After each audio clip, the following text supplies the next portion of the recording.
going? Happy Thursday. Welcome to Changing Lives, hosted by yours truly, Deonte Burden. Got an awesome show planned for you guys tonight. Tonight we'll be talking about Jack of all trades, master of none. This show kind of inspired by myself. I won't necessarily say it's in a positive way. Just kind of criticism I've gotten over the years, and I just want to kind of have a show talking about that, why I am the way I am, for good or bad, and also kind of give some insight to how I look at maybe how other people are, for good or bad, whatever fits you and everything. Just and have that dialogue about it and everything. So before we get started, I want to say what's up to my awesome producers, DJ Lab and Slick 316. What's going on, brother? I'm living the dream, man. I know, right? Living the dream. I think I am. That's what I. Sounds good. Tell yourself anyway, right? Keep saying it enough, might start believing. That's right. And right. everything and stuff, man. How's this week going for you so far? Yeah, I'm a little tired this week. I got to get back to used to working in, doing the shows and all that. So this week I've been tired. I've been tired, but I'm gonna make it through. I'm gonna push through because right when the corona stuff happened, all the shows stopped. So wasn't nobody coming here, and then I got coronafied. So it's like I got lazy. You know what I'm saying? So now I got to get back in the groove of things. Getting back to normal and everything. That's what's up. Yeah. Well, it's always with adjustment with everything. I kind of get that way. Kind of near that May and June when tax season winding down. We're processing loans, so I really had a chance to chill. But it still ain't. I know how it is. Kind of start slowing down and had to get back in the groove. So that's cool. But if anybody can handle it, brother, I know ain't nobody more qualified than you. And this is my first full week at work, so it's like but it's been cool. It's been cool. I can't complain. I'm not gonna complain. I appreciate everything going on with me. That's cool. I'm proud of you, brother. I'm proud of you. Thank you. Now we're gonna rehash the previous week. As you guys know, we're still going through the COVID pandemic. Nothing has changed. And as a matter of fact, it's starting to spike back up. So fellas, rethink it when you want to go down there and buy that lady that beer and go down there and sit by. You some stuff that condom ain't gonna protect you from. Right? Hey, running out of more, they get something else the next day. Eyes running, nose running. They ain't doing nothing but shaking a hand. Trying to figure out what's going on. Keep telling yourself, Stick your head in front of a boiling pot or something like that and everything. Yeah. Hey, how's it going? Anna from Carolina. Thanks for tuning in to Changing Lives. But yeah, I'm excited about tonight's show and everything. Before we go into that, I just want to remind everybody to be safe, practice social distancing. I got to notice today, I know I've been coaching football. There's been my 19th, 20th year coaching. The part just let us know they're not going to allow tackle football this year. So I was getting all these emails and texts. Well, some leagues are doing it about what I'm going to do. And, I'm be honest with you, I'm not comfortable with doing it, especially with other people's children. I don't even know if I'm cool with the Skills Academy they were saying doing. And I only say this is because I'm not qualified, and I don't have the tools to be that. And again, we're talking about all these with sterilization and everything. I just don't see that, and I don't think missing 1 year of football is going to hurt anybody and everything. So I'm waiting to get a little bit more information. But I just found that out a couple of hours ago in regards to Clayton County Park Rec won't have football this year. They have a Skills Academy and everything. But, I've been getting texts and phone calls. Can we go over here? Can we do that? And I'll talk to everybody tomorrow and everything. Right now we got to worry about changing lives. That's right. And, that's right. I just found that out. Also want to say big thank you to everybody that came out Sunday for PJ's drive-through. Yeah, it was cool, man. It was cool. Hell, the way everybody pulled through and stopped, might as well just had a cookout. Because they were still getting out the car.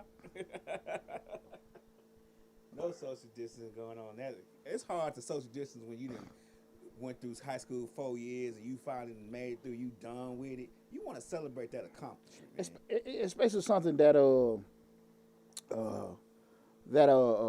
festive and everything. And I'm real proud of P and everything. So PJ Masaka's son going off and everything. I'm super proud of him and everything. He worked hard to get his scholarship and leaving.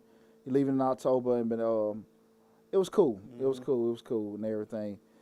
Some people you try to see they maybe a little abrasive. They come out and give him a hug. He didn't give a damn and everything. You know, young folks, I think all of them got damn corona. You know, they just run around. But their immune system's just so strong. Spread it out. They don't care.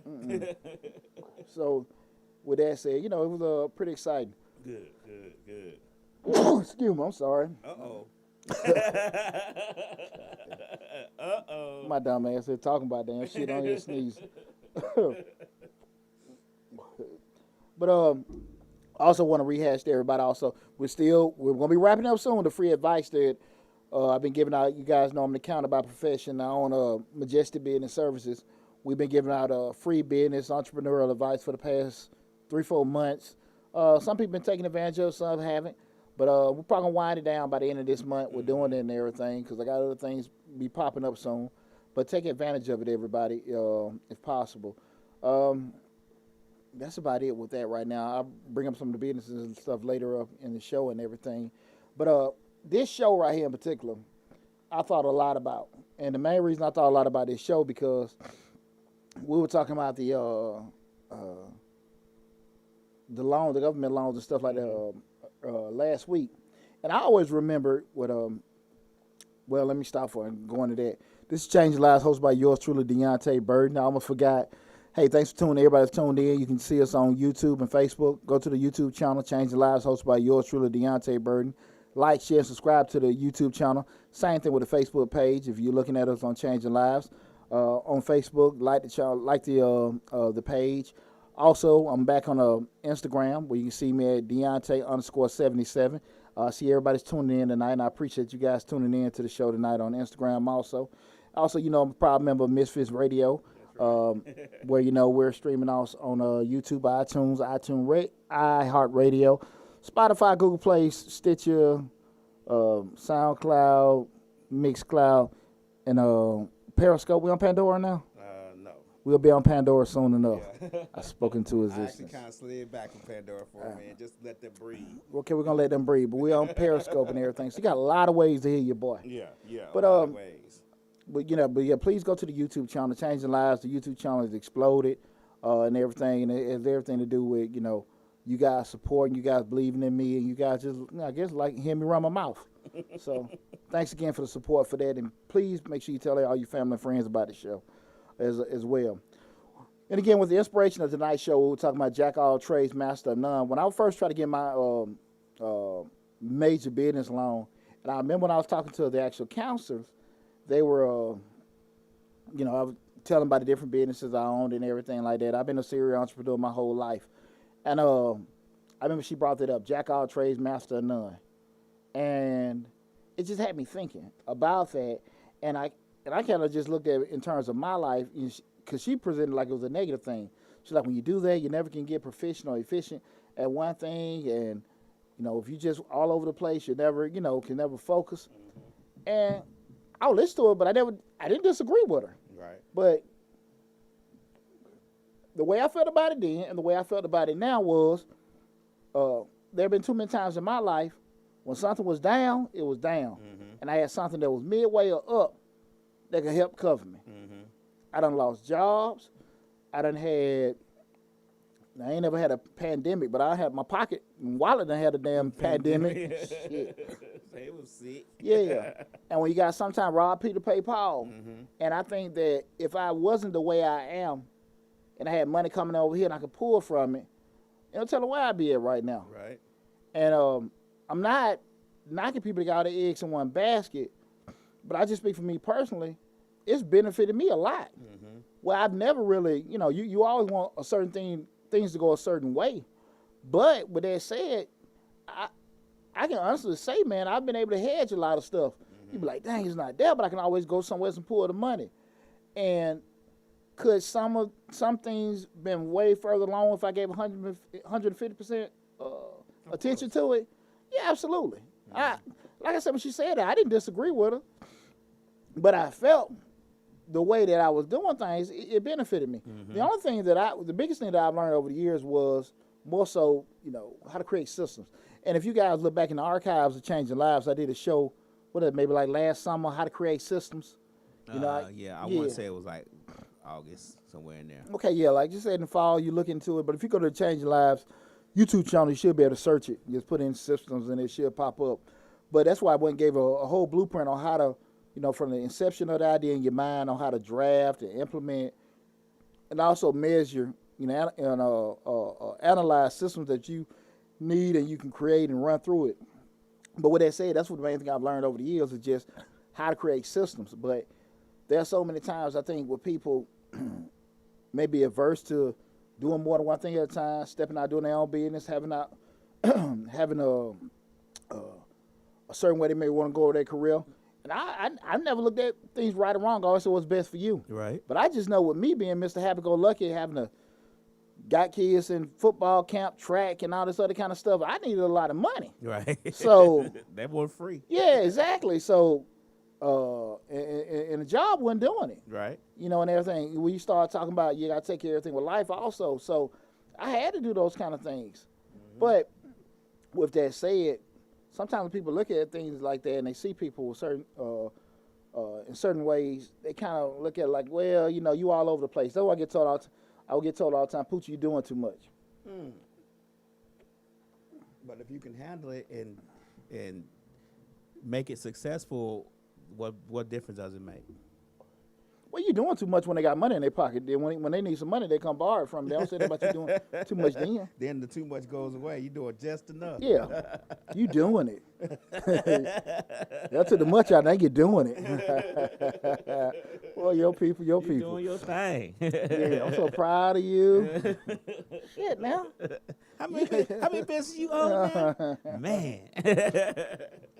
And and that's one of the things about it. And well, what I want to talk about tonight, the show, is just kind of give a rundown in terms of, I think the logic with a lot of people determining, hey, if what they want to do, what they want, how I can go about it if they want to do other things, and also kind of look at it in terms of from a historical perspective in terms of how people. I think ideas have changed when we start looking back at our grandparents and parents, ourselves, and even with our kids. How they, kind of look at opportunities, and then kind of give my final take on it. But I just wanted to kind of just, start talking about that in regards to the whole idea when you hear that master of all, jack of all trades, master of none, because, could my tax business be like H&R Block or something? I seen some of them. There's some cats out here I know they doing it hard, right. And I'm almost 20 years in the game. We're doing it. I'm okay. But if that was all I did, could I be further along? Yeah. Right. Yeah. I think so. But then, we wouldn't have the salons. We wouldn't have the other stuff and everything to go through the portfolio. But it's a lot of things that wouldn't be there, whereas, things have been taken away. Mm-hmm. When I ain't had nobody in the salon, I had to pull money from here. Then when I ain't had nobody in the rental house, I got to pay the mortgage with the salon. So I just know how that is. Right. To be in situations where things were taken from me. I won't say taken, but stopped. Mm-hmm. And that's it. I mean, COVID shut my whole salon down. Right. Right. And you think about just the COVID thing. Nobody knew that was coming. And I'm quite sure a lot of bar owners and club owners was like, because all they was doing was clubs. So they still got to pay the mortgage on that club. They still got to pay, light bill and all that stuff for the club. So I know they probably wish they had a couple other things going on that was what they call it, COVID free, or COVID that COVID didn't cause an issue to. But something funny? Well, damn, I didn't mean it was funny. Something interesting. That shopping center, the office park where my salon is at, there were at least 10, and probably maybe some independent places here and there, right? And number 2 of us now. Wow. 2 of us. Right. 2 out of 10. Probably the 2 biggest. You know what I'm saying? Mm-hmm. And I thought about that the other day. And that was just me probably being a little bit more aggressive, arguing with the landlord, like, I ain't paying you for something I can't use. Right. You know what I mean? Right. It's just, come on, it's not going to happen. Right. I'm not saying I'm going to leave, but right. I'm not paying you for what I can't use. Right. So but the other people, I think they just closed because that was just it. Right. And that's why I say, like, when the things that I had to pull from that, now again, I still lost some folks in there. Mm-hmm. Still trying to get people back in and everything. But again, there have been a lot of times, just a lot of people can't hedge themselves like that. Mm-hmm. But they can, but they just didn't. And unfortunately, whatever falls out of that, and it happens a lot. It happens a lot, and that's why I want to really have this show tonight to talk about that, because we hear a lot of times diversify and all this other kind of stuff like that, but then when the person is actually doing it, or when you get knee deep into it, you find out how difficult it is. And also sometimes people have different perceptions of it and everything. So that's why I wanted to kind of have that conversation, because I don't think there's nothing wrong with having your hands in several pots. I just think you got to be realistic about how far you can get your hand in that pot. Yeah, I think that if you have a clear, concise vision of how you gonna stir the pot, keep it warm, and all that other stuff, then that's cool. It's different to have your hand in a bunch of pots, but it's also different when you have your hand in pots and then you start thinking of other pots on top of other pots on top of other pots, and you haven't even put none of those pots on the stove, but you're thinking about them. Exactly. You gotta get the process going. You know what I'm saying? You can't just have a whole bunch of ideas and not a plan to implement them, or a plan to keep these going while you're trying to implement the other ones. That's the problem that I seen, not me personally, but problems I've seen people with. They have a bunch of ideas, and then we be like, okay, you got ideas, that's cool. How you gonna implement that? And then next week is a whole nother bunch of ideas. You're like, okay, you got ideas all over the place. Yeah. That's one of the biggest things people come to me with, especially from a consulting standpoint, where they want to start a business.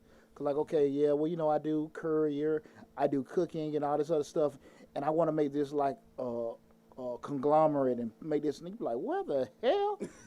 Like, we ain't even sold one cookie yet. But it's gonna be and you talking about all this umbrella, like, right? It's gonna be the parent company. Yeah, there you go. It's gonna house all these different things. I'm like, whoa. So I gotta get off YouTube, And I say that to say that, just that perception of doing certain things, and there's nothing wrong with that. I tell people, there's nothing wrong with having those aspirations, but you gotta, do brick by brick, and set everything up. And even with that said, once you get into it, I look at it, and I've been open and transparent with a lot of stuff I've done. Like I said, especially I always think of that studio I had. You go back to that studio, boy. That's a painful thing. I lost a lot of money in that studio. Right. I lost a lot of money. I almost lost a good friendship too. But I would just go back into that. It was just me trying to be. I don't know what the hell I was trying to be. But the shit didn't work. To be next Dr. Dre. That's what you go. Man. Whatever I did, it didn't work. And but I just try to be transparent about that. You have to be realistic about what you can and can't do, and be honest with yourself. Like at the end of the day, if you're doing it, if you get 100% into it, you can get 100% returns and profits and failures from it.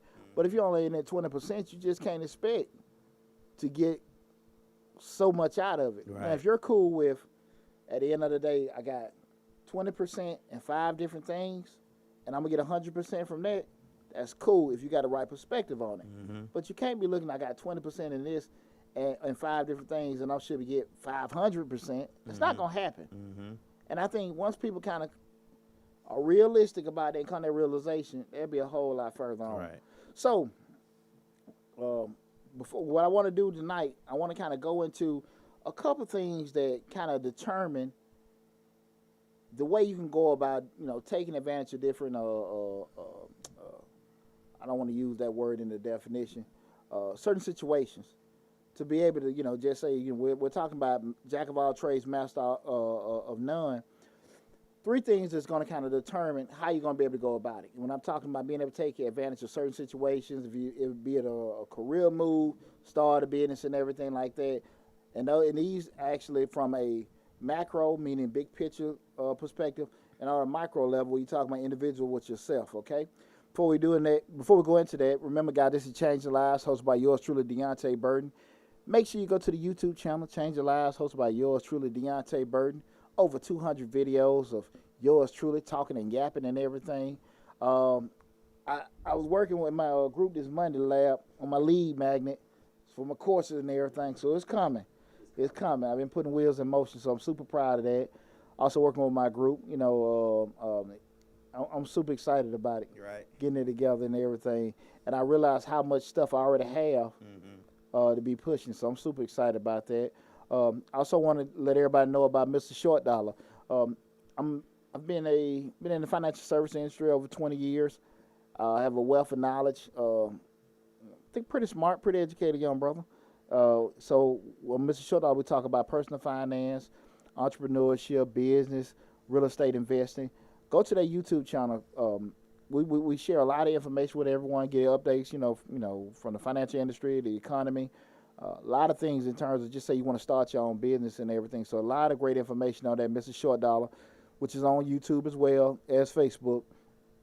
Look at it and everything. Got a lot of great information. Also, before I forget, you can check me out with Change Lives and Mr. Short Dollar on TikTok. TikTok booming for you. Man, TikTok booming. The best part about TikTok, and I tell anybody that's in business, the thing with TikTok is TikTok can integrate into all the platforms except Facebook and YouTube. So you can go from TikTok to Twitter to Instagram to Snapchat. So that video it just integrates in all of them. So that's the thing about it. And you business owners and everything. I understand everybody's different. Everybody's a little camera shy and all that other kind of stuff.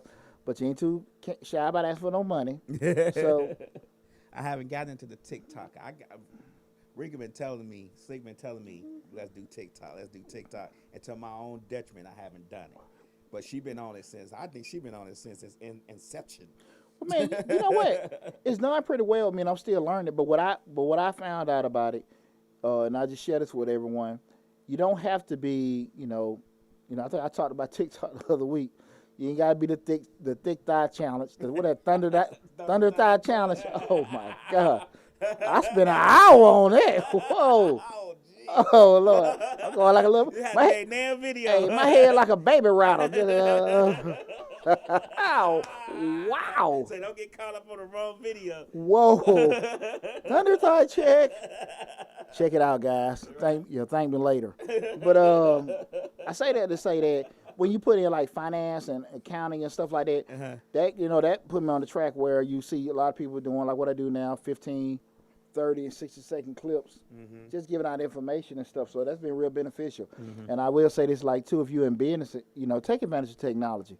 That's not what the show about tonight, but I do want to just get that nugget to everyone. Take advantage of technology. That's going to be a future show. We should do a future show about taking advantage of technology as a business owner. Exactly. It's coming. Yeah, because I'm going to have to get into that because I get too many people coming to my office sitting down talking they've been started a business. They've been print out some flyers. Whoa. We don't kill trees no more. Don't hurt. Don't hate on the ground game. No. You got what I'm saying. I mean, flyers are part of the process. Right. They part of, but it's not the main process. You know what I'm saying? We don't kill trees like we used to, and that's just the thing of it is. But but you get what I'm saying. I get just exactly doing that, and everything. And I was just like, whoa, no, we got a whole lot more stuff. People live on their phones now, and just better take advantage of that. So that was one of the things. So I digress. So just check me out you can see me on TikTok, Instagram, Facebook, YouTube. And I know I got a few Deonte Burden fans out there, and I appreciate you guys. But I just want to let you know you can catch me on different places. See you everywhere, from different angles. Yes, All right, the night show we're talking about Jack of all trades, master of none. And what I want to go into is in terms of like when people want to do different opportunities, just to say, okay, hey, I want to get into different things. I want to start different businesses, or like, nah, that ain't me. Right. I just want to go to work. I ain't finna stress about that. I don't want to deal with that. I want to kind of look into the mindset. It really would determine if you even have the option to do that. Yeah. To even do that, start several businesses, or get other trades and do all this other kind of stuff, or just stay in your own lane. Okay. And the first thing I want to talk about is, when we start looking at, okay, are you even able to do that? It's just opportunities. And what I mean by opportunities is, do you even have just the option, any options of doing anything different? You got a lot of places from a geographic standpoint, the mill. That's it. You can't do nothing but, grow up, graduate from high school, work in the mill, unless you're going to move.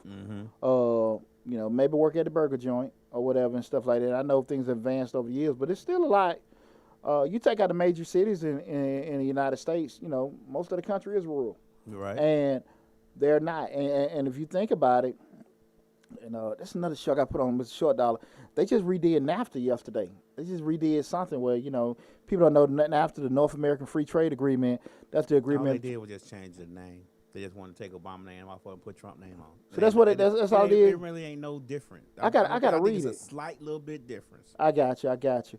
Okay, well, I'm saying too much different, but if you guys are familiar with that, that's the North American Free Trade Agreement between the U.S., Canada, and South America, Mexico, and what was that, like 93 when it came into effect? Yeah, I think they did it in '93. Obama redid it again, and then Trump just redid it again to try to raise his name. Basically, it's say you having a tug of war, and you got that little flag, and it's in the middle of the line. Well, Canada and Mexico trying to pull on their side a little bit more, and America's trying to pull on their side a little bit more. Yeah. So right now we just got on our side just a little bit more, not much more, just a little bit more. I got it's not like it's just we about to pull them into the war. It's just a little bit. You get what I'm saying? So that's basically how you can look at it. It's a tug of war on trade, like Mexico sending stuff to us and we sending stuff to them. Stuff like that. So I got to do a show on a video on that with Mr. Short Dollar. But to the point where what I'm talking about with this is from the opportunities is just that you have a lot of places that have totally lost. What probably 40, 50 years ago, they were mill towns, they were production places, especially in the Midwest, where all the steel production and car production places they've been totally outsourced overseas and stuff.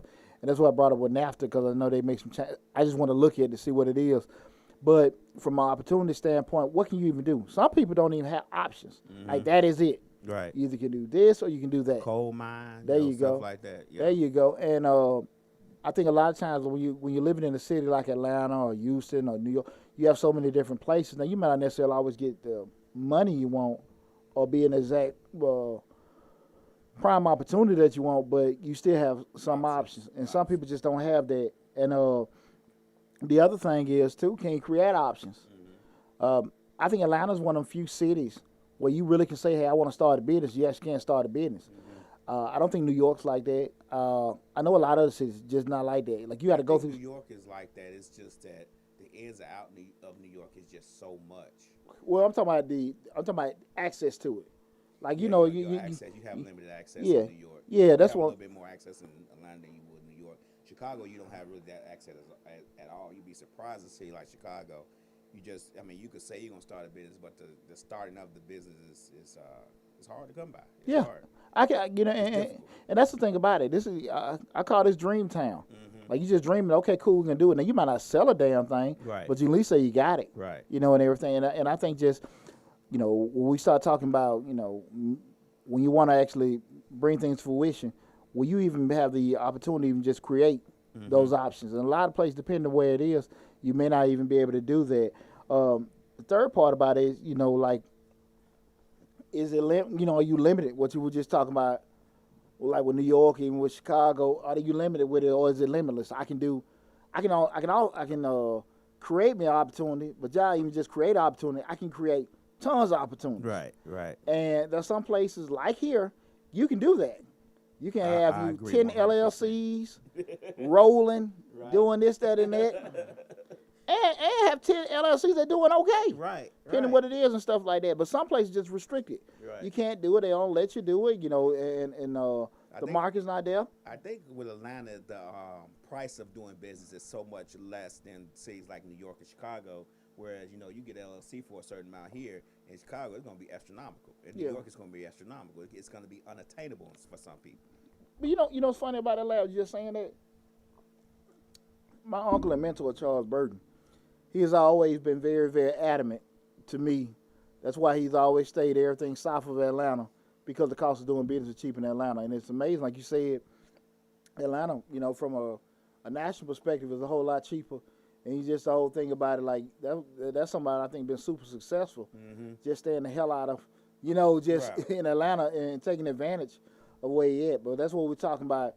We say jack of all trades, master of none. Do you even have opportunities to do that. You know, when we start looking at if I want to try to do something different or whatever, is that even available to me? Right. Am I in a position, you know, from things I can't control, do it, you know, or even if I want to try to create it, is that even possible and everything? Or am I just dreaming out loud? So that'll be the first thing we're talking about, those opportunities. The second thing, this might, you know, hurt some people's feelings, is ability. Because everybody thinks they're a CEO. Boy, I could fry the best chicken you ever had in your life. And make chicken sandwiches with it. And be Popeyes and Chick-fil-A. When we can start this business. Hey, there you go. I tell you about a client I had. It was over 10 years ago when they were trying to open up a restaurant over there on Old National, and they came to us for the financing and, you know, just draw the projections up. And he said, the chicken is good. Everybody going to eat it. Like, okay. That's what I'm talking about. All right, boy. Do anybody know you even make chicken? Man, come on. Come on. And that's the thing about it, you know, when we say ability, having some kind of a skill set, a talent present that can, you know, put you ahead. A lot of times people just know how to do. And what I mean by do is do what they told. Do you have anything uniquely that you can do? And a lot of times, man, people, you want to work. I do think generally most folks want to get up in the morning, go to work. I don't think even, you know, we start talking about pre-pandemic 5-6% unemployment rate. I think the vast majority of people out here want to work. Oh, yeah. They want to get up and go do a job. Now, who wants to be broke every day? I get it. Nobody wants. I mean, if they do, then phew. But I don't think anybody in this country wants to wake up every day broke. Yeah, I totally agree with you. And I think the vast majority of people here have the ability to work. But ain't too many of y'all got the ability to call the shots. Right. Now, that's a whole nother story. Lead the chief to the chief and Yeah. the Indians to be the Indians, right? There you go. And we don't work with that joker. He got all the ideas. And he bounced from place to place. And, man, okay, you know. And that's the thing about it. Just a lot of times people get it twisted because they think they're more marketable and desirable than they really are. Yeah. And I'm going to go to one thing, and I'm not picking on younger folks, but these millennials, you know, they think they won't stay at the job if it's not what they think it's supposed to be. I mean, it's like, hey. And it's been an article, and I read it, I want to say a few months back, how they just, you know, switch jobs, go from one job to the other because they looking for the most unique situation for them. Yeah, but you know what? You know what, Olay, even to that point, and I totally agree with you. But I think a lot of us are like that in our late 20s, early 30s. We think we're more marketable, especially you get out of college. Oh, shit. Oh, they done got you like, oh, if it ain't this, I can't make that. Yeah. I was already adding my coins up when I was walking across the stage getting my diploma. 20 interviews and no phone calls later. I was walking across the stage like, ooh, boy, NBA coming. You done apply to all these places, they got no phone calls. Yeah, you're like, man, let me go on down here to Chuckles, man, see what the hell they doing for a little bit. And what a lot of people don't tell you is it's not necessarily the diploma, it's the experience that a lot of people are looking for. They're looking for you to have some kind of experience within the workforce. You know, I mean, I still think experience outbeats education every day. Well, you know, it's funny you say that. Trump just signed a law Friday with the federal jobs. They're going away from that whole the point system what they were doing, and they're going more merit based. Because it used to be you had to have your PhD or master's with this, and now they're putting more emphasis on the experience side. He just signed that in the law Friday. And hell, I think he's about 15, 20 years too damn late for that. Well, you know, that wasn't his thing to do it, but hell, I felt like that was one of the things was hurting me when I got out of military. I had a world experience. The military promotes you off merit. And you have guys that are in their late 20s and mid 30s that have done immense work and have been, they have ran multi-million-dollar operations in the military. But you get out of the Army, Navy, Marines, you're 35 years old, you're still relatively young, and no place in civilian sector to give you that kind of responsibility, just because you don't have those degrees and stuff like that. And that's true. I have two uncles that was in the Marines for 25, 27 years. They was in the Marines, and they putting up satellites and hooking them up and doing all this other stuff. And my uncle said, man, when I got out, it was like a whole new world. That these people was not trying to deal with me on that level. You know, I'm dealing with $200 and $300 million, you know, operations and gear and all that other stuff, and they was like, so. And I didn't take consideration. You're talking about military, where you're dealing with the best of the best. I was using GPS in the Army before GPS came to the commercial sector, you know, and everything. I still was out there getting lost in the desert in the nighttime, but we had GPS technology before it came. That's what my uncle said. You know, I was setting up GPS before GPS was even GPS. Yeah. No, that's what he was doing. He was setting that stuff up, but that's why he went back to the Marines as a contractor, because he was like, man, I can't. You're not appreciated. Right. So those was a big thing that just came into it. But when we start talking about ability, man, you know, having some additional skill set or talent, man, that people can pull you to, instead of, you know, you just feel like, okay, I work hard and I want to do that. Because, you know, if you guys look at the video I did about how to add value to yourself, and I always say that you add value if you want to, you know, the video also had about if you want to make more money, you know, you add them skill sets that people will pay for. People will pay for anything that's going to make them more money or put them in a better situation. Right. People will pay for it. If you're just going to be working for them, they'll pay the working fee. But if you can actually bring some kind of benefit, aka money, to them, they'll pay for it. That's why the sales team in any organization makes the most money, because they making the company money. Right. You know, and everything. You know, that's why I think a lot of people need to focus with that ability thing. A lot of folks, they think they got a talent. Well, you ain't got a talent. You just got occupation. Right. And that's just it. You do it good. You do it good. But you're expendable and everything. I think a lot of people, we have to go through that realization with a lot of stuff and everything. And then when you find out, the choice is yours to decide, okay, how you going to move with it, you know, and everything. And that's probably, to even like with your uncle, I'm going to talk about that a little bit later in the show in regards to things you can do to kind of not combat that, but more so how to kind of mitigate and frustration come with that. The third thing, we're talking about 3 factors that help you determine, you know, if you can get certain, be placed in certain situations, get certain opportunities. We start talking about jack of all trades, master of none, if this even would be some kind of option. The third thing is just security. What I mean by security, people have different perspectives on stuff. Everybody, you know, does not want to be their own business owner. But even the ones that do, they want to have their own business, but they don't want to lose. And so, again, we start talking about security where you look at going in the military, maybe working at the Ford plant, post office and everything, where you're like, okay, these are places where I know I can go, plant my flag, and just roll with it and everything. And some people need to feel safe like that. Some people need to feel like, okay, this is what I can do and roll with it. And there's nothing wrong with it. But to that whole, even to that extent, you have to be realistic about the correlation between security and reward. That's the kind of thing, we'll talk about that a little bit more, but you can't, even security and autonomy or security and authority. You can't, that was one of my videos I did about a couple weeks ago. You can't, you know, want the freedom of an entrepreneur but have the security of an employee. Right. You just can't have it. You can't have it. Yeah. You can't go to work telling your boss, this ain't yours. Whoa, cowboy. Tell them what you're going to do at their job. A lot of folks don't have that moment where you can leave. You go in with all that, this, that, and that, and everything, then the supervisor say, well, why don't you leave? And that's just your, man, you might well just, they might have done undress you in front of everybody. No, you can't damn leave. Your wife just bought that car. Huh? Right. You just got all this work done at your house. I can't go no damn well, man. You know that. Right.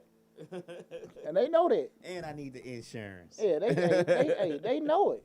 They know it. So again, those 3 things we just talked about in terms of, you know, opportunities that you have available to you, the ability or skill set that you may have, and your penchant for security.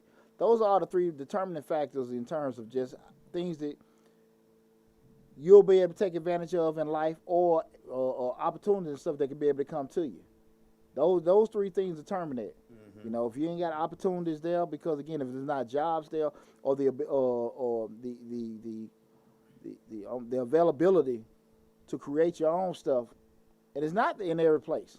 Some places you can create your own business. Some places, no, it ain't there. And then the other thing, the second one, we talk about ability. Like, do you have some kind of skill set that's gonna set you apart? If not, don't get on that line with everybody else. Right. You need to quit talking, you know, and everything. You hold stuff up. And the third one is security. You know, how lenient you are with security. Do you want to be able to, in a situation where I can just chill and do my job and come to work every day and got to worry about stuff, or do you like, it don't matter to me, I got to go get it? Those three things determine how you're going to be able to navigate in terms of if you want to start your own thing, or it's not even an option at all. Let me ask you about that security real quick. Uh-huh. Do you think you could straddle the fence between both? Like, you can start your business but keep working in order to maintain your business? Or do you think it's a possibility that you start your business, and then once it kicks off to a certain point, you quit your job? You get what I'm saying? It's got to be is it like or it's just all in? No. You talking to somebody that hell, almost 15, 16 years, had a job, nice job. Corporate America, 191. Right. I'm in the Pinnacle downtown, just Right. and everything, and I had my businesses and stuff like that. That's a great question. You can do both from a security standpoint, but what's going to happen? There are going to be different times where you got to make a choice. This is my job. That business thing ain't it, or this business thing kind of outweighing it, but that job kind of holding me back. But you're gonna have different times, and you're going to make decisions at different times in terms of that, because the business can be going here, but for it to go there, you got to make a decision. Or your job can be pulling you here, and your business, with a little bit more nurturing and a little bit more time, can go there. But the job, hey, this is how I made the meal, and you have to kind of make that decision. Right. So that's your question. Yes, you can, but it's going to be, you're going to have to find a way to navigate it. Yeah, because some people say all in. You got to be all in. You got to be 100% in.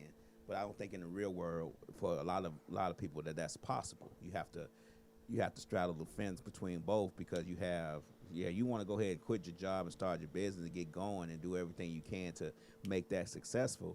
But at the same time, you got other stuff that, you got a family, you got kids, you need that insurance, because buying medicine at $500 a pop ain't cheap. Every time you go to the doctor, you got to pay that, pay it out the pocket. So those are things you have to think of. So I just want to know, do you think it's possible to straddle the fence for a little while, and then whatever takes you where you need to go, you follow that path, I guess?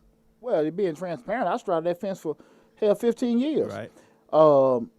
To the point, when I got where my VA disability increased, where I had free medical. Okay, so let me check that off. I had to worry about that. Business got to a point where, okay, cool, I could feel okay, I can cover my basic living necessities. And also, like, hey, man, I had to get mentally prepared where I could, I can handle living like that. But I think you'll have to come to that crossroads. Right. Either you're going to get tired of your job and leave, or maybe something you just want to step out on faith or whatever. But I'm always going to tell people, I'm going to be very honest with you. Don't leave your damn job. Right. Don't leave your damn job. I'm one of the first people. And I'm Mr. Entrepreneur, Mr. Business, and everything like that. Don't leave your job until you're going to have to, of course, you're going to make a decision. And your business ain't going to be, until you can give the total attention to it, to make your business go to the next level. But you can still got, like you said, a family responsibility. You got to get that framework together. And like I said, it took me almost 2 years to get my finances where, okay, my business is making enough money to cover me. Things like you just said, okay, I got the health insurance covered. Everything was methodical with me. Right. I didn't walk in one day and say, no, no, hell no. Yeah, I just wanted to ask you that question, because I don't want people to get it misconstrued that you saying, hey, you can't do both. You got to be able to assess your own situation, I guess, and see where you need to be. I don't want people to think, well, I need to go and walk in my job tomorrow. Be like, fuck y'all, I'm out of here. I'm starting my own business, and then not taking into consideration other things. Well, oh, I'm sorry, I didn't mean to cuss. I'm sorry, y'all. No, it's all good. But well, that's a good point. But it's more so the mentality. You can't want, like I said, the freedom of an entrepreneur working that job. It's Right. still that job. And you can't want the security of a job like, hey, I know I'm going to get paid working for yourself. Right. If you ain't going to be out there hitting the concrete, like you said, pushing them flyers and doing this kind of stuff, or want to go out there and do all that uncomfortable stuff, I mean, you just can't have both ways. Now, you can find a happy medium while you're doing both, Right. but you got to be realistic about it. And it's just mentality-wise. Well, I want to give, if your job is not going to be receptive to your ideas or the way you think, right, it's not going to, again, Right. just that ain't going to happen. And you got to be realistic about that. But if you saying I got your own business and you want to feel like, okay, I know I'm going to make this money, and then all of a sudden COVID-19 happened and you got to stop these particular businesses. Think about how many businesses got affected by that, man. Right. That whole lodging, dining, a lot of personal services, the barbershop, the beauty salon. Just think, man. Just go on like that. Right. Go on like that. Now, how you going to pivot? Yeah. Especially what if you don't know how to pivot? You know what I'm Right, saying? right. So those are the kind of things you got. You ain't have that security. Yeah, and that security blanket gone, what you going to do? Right. So those are the kind of things you got to take into consideration. And I always say it's not a right or wrong. It's just what's best for you. Right. And I'm a firm believer on that. That's a good question, brother. Again, this is Change the Live, hosted by yours truly, Deonte Burden. Tonight's show is entitled Jack of All Trades, Master of None.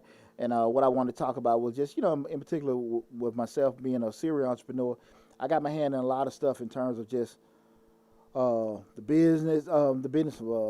My main business is accounting firm, a small business service firm that we are. Majestic Business Service, where we do bookkeeping, tax prep, and payroll. So tax season where I get most of my money during the year, and we have payroll and bookkeeping clients that we kind of sustain us and everything. Then we offer loan products, but that's pretty much my anchor. And then from that, I do the speaking. I do. I'm about to forget. We have the salon, and consultants picked up, but it ain't nothing I can live off of. Right. And everything. It's cool. It's a little trip money. Right. But it ain't nothing I can live off of. Hopefully everything pick up. And hopefully these courses pick up. These courses get where I wanted to be. Because that's why I ain't going to lie to you, man. I was hell bent. No, I'm going to be doing some real E.T., Les Brown shit this year. Right. And this COVID and took Everything. I heard D.L. Hughley the other day when he was on Vlad TV. He was saying that he lost 70% of his income because of the pandemic. Imagine that, 70% of your income because gone. you can't go tour. You can't do comedy shows and go to the DL Hughley funny laugh out loud funny tour. You can't do any of that stuff because there's no crowds. But see, on the flip side of it is there are probably some other comedians that were maybe innovative and they may have increased their income Right, by by 70%. going on Virtual shows Right. and this, that, and that. I'm gonna give you a good example. Talk to me. Timberland and what's his name? Swiss Beats. They started their verses because artists couldn't go out and do concerts, so they said, hey, let's let them do it on the internet, on social media, and see what happens. So that's their platform. Yeah. I didn't know who that was and Yeah. everything. That, and I seen D Nice him doing those shows. Yeah. And like me and you talking. Yeah, I was talking about DJ Lab. DJ Lab, man. 10,000 people pay $1 to listen to Lab's Happy Hour. Right. Now, free game, give my man. Right. That's 10 grand on a Friday night. You giving it to me, but Slick has already given that to me months ago. I think she started that on March 1st. Like she had a vision, like I think a pandemic coming. You might want to go ahead And everyone, the brother's bad on the ones and twos. I can tell you that now. Hey. Yeah, she's been told me that. He listened to you. I listen to her. He listened to you. Now, doing it and listening, those two whole different I actions. think my problem is I listen to her and what she says is like, okay, I get it. But in my own head, I'm like, but I need this. I need to make sure it sounds good. I mean, what if I met? You start. You know how when you start a business or when you start anything, you start telling yourself the pros and cons, and in some kind of way, the cons all outweigh the pros. You get what I'm saying? Well, you're a smart guy like me, man. We get a paralysis by analysis. Right. We get stuck trying to make it the best way instead of just trying to do it, man. Right. And I got out of a lot of that, and I still have my problems. Probably is that speaking mastermind group. Well, some young ladies in my group, man, they out here doing some stuff that and the stuff is great. Don't get me wrong, but I can see myself doing the same thing. Well, now I wanted this color, I wanted that, and I want to have that kind of lighting. But they doing it, but now they getting traction by doing it, and I'm still trying to worry about my damn fonts and colors. See, that's my problem. Yeah. I ain't gonna even lie. Rick say, just do it. Do it. Just do it. And I'm like, no, Best advice. the sound gotta be good. Hey, and best advice you can get. Right. Best She's advice. like, man, just go ahead and start it up and do it for 30 minutes and cut it off and see what happens. You know, no. If I do it for 30 minutes, I'm gonna need to do it for 45 minutes. You know. you know what? That's the best advice you do, because you just said why. Right. Because we can't discredit experience. Right. Once you done did it, okay, Right. so I can always go back and change. You just said that, Lab. Yeah. Experience. And once they undid it, you can always go back and fix it. So that's a personal challenge. I give that her credit. She said, just start it. Just Gotcha. do it. If you get one person in there, so what? If you just do it. Just do it and see what happens. She always say, just do it and see what happens. Yeah. Yeah. Good job, Reed. And I always say, well, I need my colors to be this color. I know how it is. Font need to be this, yeah. I know how it is to get hit up. Hey, guys, getting this Change Your Lives, hosted by yours truly, Deonte Burden. Make sure you go to Change Your Lives on the YouTube and Facebook. Subscribe to the YouTube and Facebook page. Well, we talk about personal empowerment, motivation, and a lot of development on the personal side. Also, make sure you go to YouTube and Facebook. Look at Mr. Short Dollar. We talk about personal finance, business, and entrepreneurship. Why I'm always thinking about it too, and I also want to give a big thank you to Slick 316 while we're here now. WDA Investments. That's my private equity firm I started about 12 years ago. With WDA, I started that off, being greedy and talking about, trying to find, different things that I could acquire for myself. But what I learned in that process, there were a lot of people that were just in funny situations. What I mean by funny situation, divorce, moving, death, where we could get underpriced assets and, even flip them and sell them, at a premium or hold them. And with that said, that's how I was able to buy a salon for $2,000. Because later about to lose, about to foreclose. That's why I push on the WDA platform, buying basketball cards and comic books. I have, for the last 3 presidents, the Wall Street Journal, AJC, different magazines when they were inaugurated. I got all Baracks from the first and second. Right. AJC, New York Times, Wall Street Journal, Ebony Jet. Those tangible assets. A lot of times it's cool to go ahead and buy stocks.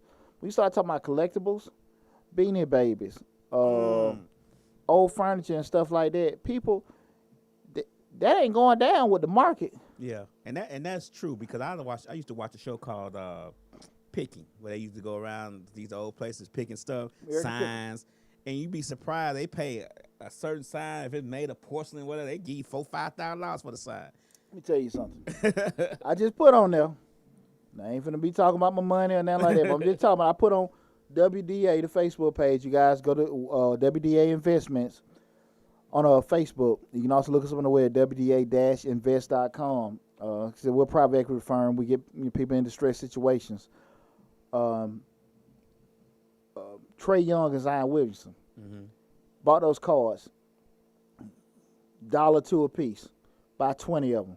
So now you're talking about those cards are now valued at over $200. You do the math. Same thing if you'd have got you a Kobe Bryant card, years ago. When he first, like if we got him a card when he first was in the got in the league for $1.02. $1? And say you got 20 of them, and they selling for $1,000 a piece now. I mean, I think they selling for more than that now. Well, yeah, just on the low end. You talking about even like you got a draft coming up, some of these future stars for tomorrow. Think outside the box. Like I said, that ain't like the damn market now. That ain't finna go up and down. People's interest is only gonna do one thing: go up. God forbid to die. Right. So I'm just saying, there was even our current president and stuff like that. You can buy your MAGA hat, throw it in the corner. It's going to be worth something by 20, 30 years from now. I mean, exactly. Think outside the box.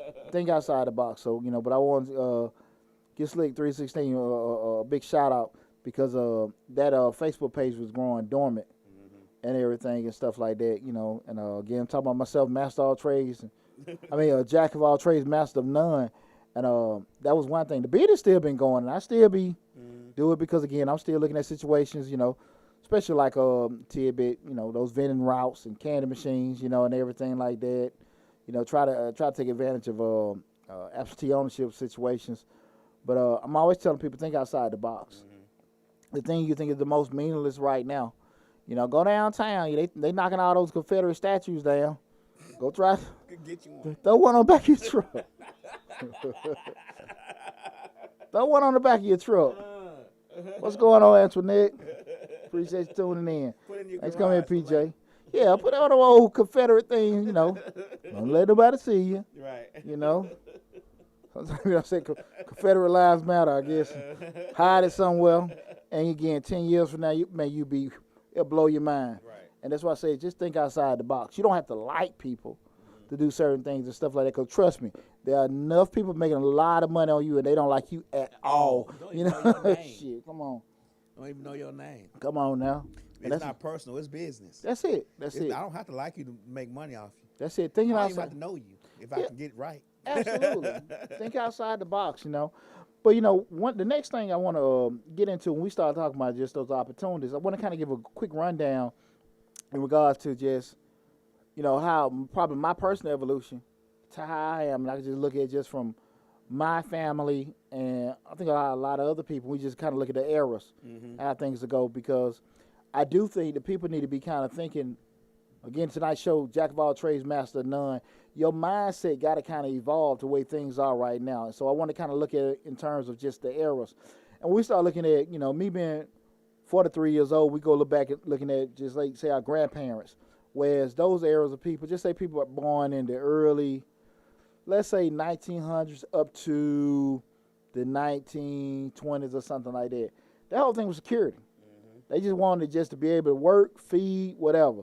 If they couldn't share a crop or get a place, that's how they just wanted an opportunity to work. Right. Every now and then you got somebody out there, because the Black Wall Streets, or the Rosewoods and stuff like that, those weren't the norm. Right. Raleigh-Durham, Sweet Auburn, and everything. Like, people say, we had this. No, they had that. They still weren't the damn norm. Let's be realistic. Right. Those were sections where you had people doing well and everything like that and stuff like that. But that still wasn't the damn norm. So I don't want people, it's good to look at, but you still didn't have an enormous section of blacks trying to be independent, trying to do this and trying to, and it's not a negative thing. I'm just saying that we didn't have all the opportunities. And we all wasn't in those areas. Like exactly. You said, we was spread out. It's more rural than you think, so. Yeah, and keeping it real, everybody there wasn't doing well. Right. Again, you might have had so many businesses there, but the vast majority still were bar and butter and trying to get off, doing everything else. So let's not get it twisted. Right. And everything. It's just, it's great to have those things in place and stuff. But the vast majority, you're just looking at the era, they just wanted, like I said, security, just be able to work, take care of their family. We're trying to avoid it, but and that was just hard because they just weren't given opportunity to work. So you just lucky to, again, get an opportunity to just share crop and everything and do kind of stuff and everything, and they were taking advantage of. Even when they moved up north to go to the plants, they still were just, like you just going to the plant, it's cool to say, yeah, we moved up north, we got into the factories. You still was at the bottom of the food chain, right, doing probably the most dangerous, you know what I'm saying, right, going out with molten steel and getting burned up and stuff like that. You just didn't go to, Chicago, Detroit, and all that kind of stuff. You just got head factory guy. They got you, You start at the bottom. Yeah. I mean, the bottom, the dangerous stuff, right, and everything. So it just wanted security, and that was that whole mentality. So just that whole idea of ownership and stuff like that, it just wasn't in their mind. They just wanted to get their work, take care of their family. Then we just go into, say, parents.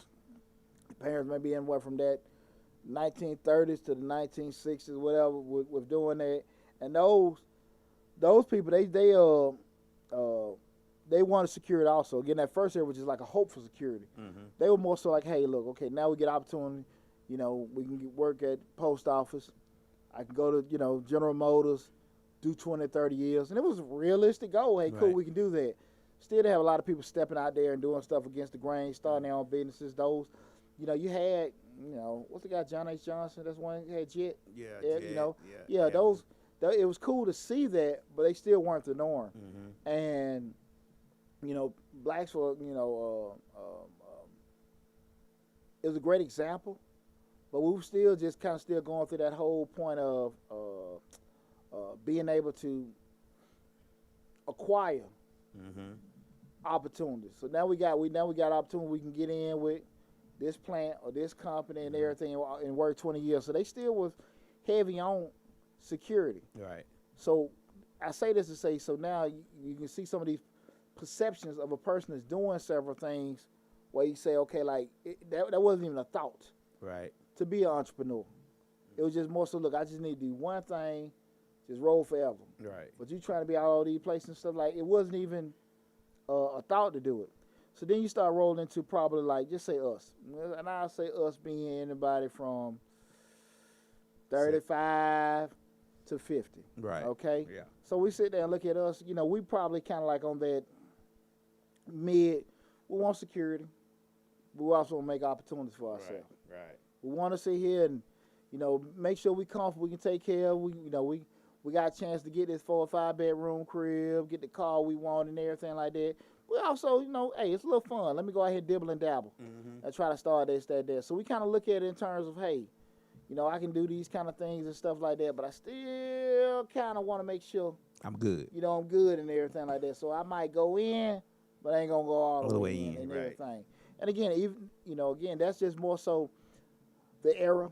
It was a water to a person and everything. And so then we go into, last favorite people, the millennials. Our kids. I love the kids now. Don't get me wrong. I love our children. And they strictly ability. They just strictly, they don't give a damn. They ain't worried about retirement. They ain't worried about. They ain't worried about buying no car because they Ubering. I love that energy. The issue with that is, what I always look at is, I just wonder about when they turn 55 or 60 and they don't have enough time to kind of accrue enough, realize, okay, I don't want to work forever. Or you don't have enough time, because of compound interest and all that kind of stuff to get no kind of portfolio if you haven't set that stuff in place. That's what I think, that mindset, especially if you don't work, you don't hit maybe say your early 40s and you're like, damn, I might get old one day. And now you feel like I ain't got enough time to try to stack up all this money, or I haven't really been thinking. And that's something I kind of worry about with millennials. But cross that bridge when they get there. Right. But I just want to kind of go through those kind of eras, because sometimes it's kind of looked at, more so just that shaped the ideas where people look at it like, man, you doing too much or whatever. It's not that people doing it, you just can't see it. And you can't see it because more so you haven't been, awarded opportunity to do different things. I remember my great grandmama when she was alive. She's always called everybody, that little color boy, he got a nice little job with that suit. And she didn't mean no harm. It's just that, era. And that was just, she was always talking about, I used to watch the white folks' kids. Like, that was a esteemed thing to her. You have to watch white folk kids. Sometimes, they let me stay at the house and all that kind of stuff. Like, that was a pinnacle. Yeah, my great grandmother used to do that. Yeah. She used to, she used to watch the go up north on Chicago, north side of Chicago, to the penthouses and watch the white folks' kids. She used to say that all the time. I watched the white folks' kids, but she's older. That was, to her, that was great. But to her not detriment, but to her ability, she did take time to learn from them folks. I mean, my great grandmother really couldn't read, but she took time to learn from them folks. She bought her own building. You know what I'm saying? She invested it, so she took her time to learn from. But yeah, she used to say that all the time. I don't think too many people in my family even took advantage of that. They were more glad to be in them situations. But something that always stuck with me, Lab, probably, and I was just thinking about this week, probably when I was writing this show. It was always a sore spot in me in corporate America. Somebody white would say, hey, Deonte, you want to take something home? Because I remember my grandmama would bring stuff home, food, for them white folks. And people don't even mean no harm. Hey, Deonte. You want to take something? And they might be mean no harm. Hell, I don't know. But that damn sure was a sore spot for my ass. You too? You want to grab some of them? Your boys be hungry.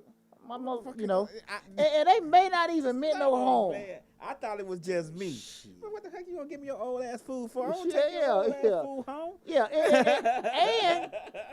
and the first thing out my mouth was, my family. hey, I ain't the only damn one here with kids. Yeah. Yeah, he got them little chunky ass kids. You ask him. I used to say the same. But my black ass always brought it up. Just me. No, man. Why they keep asking me to take some home? Exactly. Hell, I ain't got 2 or 3. Hell, he got 8 or 9. Hell, his shit cutting off in the parking lot. Why you ain't that him? You know, but that was that was a sore spot because I remember grandma would bring so much stuff and we'd be excited. Grandma and brought old toys. Bring the old toy like. All the toy little white kids don't like no more. She bring them on to us. That was a cutting moment. Yeah. In the damn break room, you know. My wife used to cringe, but I used to be like, no, I don't want that damn. I told you don't have that damn no more. You know. Sometimes you go ready to go to lunch and, hey, boy, what you want to do? Boy! Hold on. Hey, it ain't might didn't mean no harm. But we got to address it. Right. We got to address it and everything. Again, this is Change the Life, hosted by yours truly, Deonte Burden. Tonight's show, we're talking about Jack of all trades, master of none. And as we wind down tonight's show, I want to kind of just talk about things in a nutshell. We start talking about tonight's show topic. Well, we're talking about Jack of all trades. Well, a person like myself that does a lot, and kind of perception is, you know, master of none. And I've been pretty transparent and open. I'm honest, a lot of stuff I could have done better if I just focused on one thing, but I felt comfortable about it because it's helped me to be able to hedge certain things in my life because I didn't have all my eggs in one basket. And I'm not saying people need to be like me. I'm not saying that because I think Deonte is unique. I think Deonte is different. So I don't think people could do what I do and everything like that, you know. But I know how it works for myself, and I understand if it doesn't work for another person, if they don't choose to do that, that's fine. But what I do want to talk about is, and I think this is the most important part about it, I think this is what we start talking about, thinking about whatever. You got to look at it like this, everybody. There are rewards and consequences for what you do or don't do, okay? And you need to understand that whatever decision you make, they're going to be an award and a consequence. So if you decide to, say, do several things or be kind of diversified, you know, hey, you can feel good about it. You can get several streams of incomes and everything like that, and it's a great feeling to be and all that kind of stuff. But you also can get yourself strung out. You can get overextended. You can have one damn thing blow up and ruin all your other stuff. But you got to be able to be realistic how you're going to navigate with it.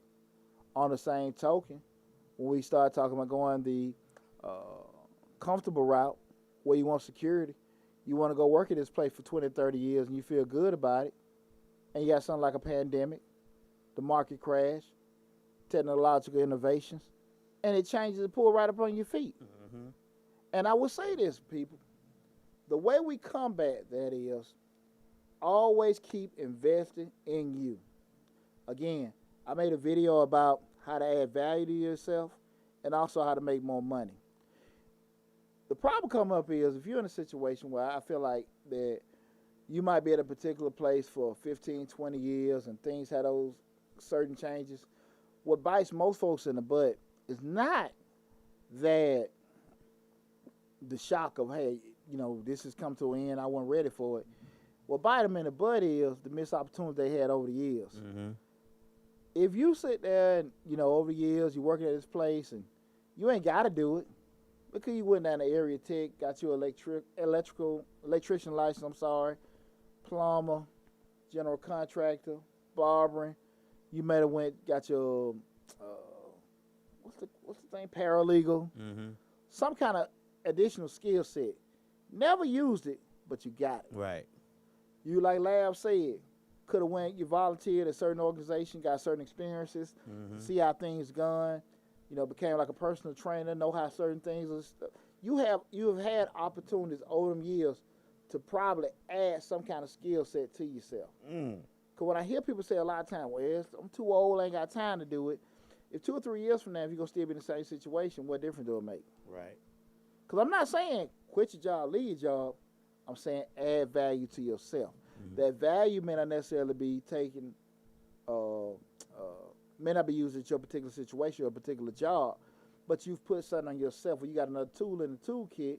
So if something happened, you got something you can fall back on, or something that you fall back on. And I think that's what really funks a lot of people up, is just that whole feeling like I can't do nothing else.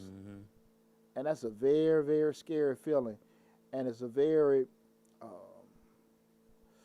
detrimental way to go about everything, because now you're putting your life, your future, and everything, and most importantly, your damn families in somebody else's hand.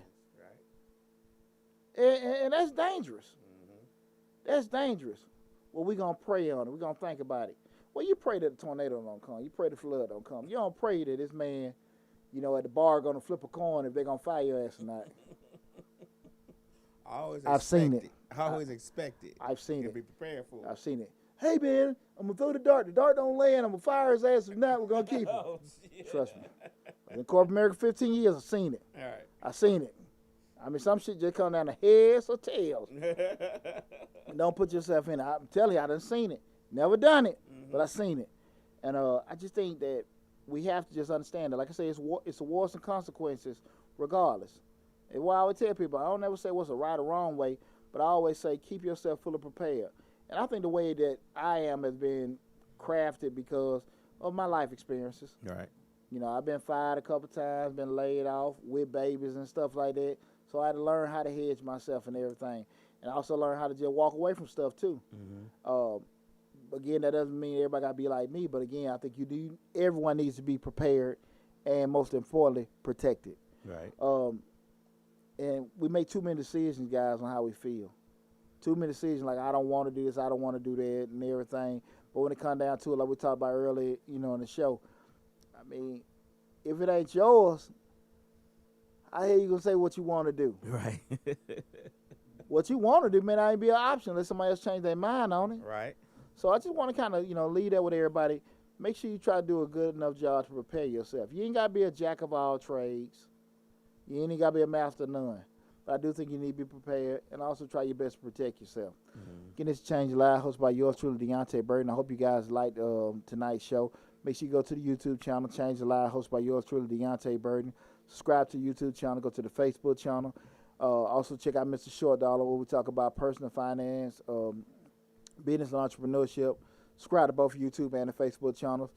Check out also WDA Investments, my private equity firm, where we help people out in distress situations. Where we, when I mean distress, moving, divorce, sickness, death, anything like that. You want to get some stuff off your hands that you don't think no good anymore. We'll gladly take it off your hands and make both of us happy in the process. I hope you guys enjoyed tonight's show.